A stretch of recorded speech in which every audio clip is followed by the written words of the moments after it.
and segregation, but now we live in harmony. Now flies the flag, our nation's glory. We live with pride inside our hearts as we all stand to build our nation. This our land, our Zimbabwe.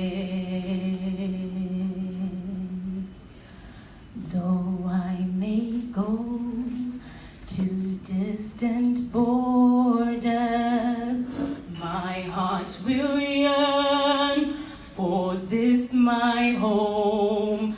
Though time and space may separate us, and yet she holds my heart alone.